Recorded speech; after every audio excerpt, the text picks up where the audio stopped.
ඔබට ජයග්‍රාහී දවසක් වේවා. අද අප්‍රේල් මාස 25 වන සිකුරාදා.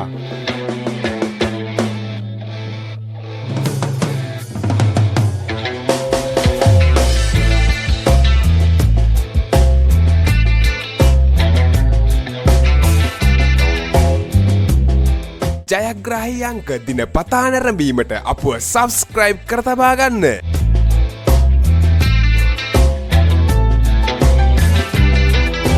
නිවැරදි ජයාංක, නිවැරදි ඉංග්‍රීසි අක්ෂරය, නිවැරදි සෙකන්ඩ් චාන්ස් ජයාංක ඔබට පහතින් දිස්සේ.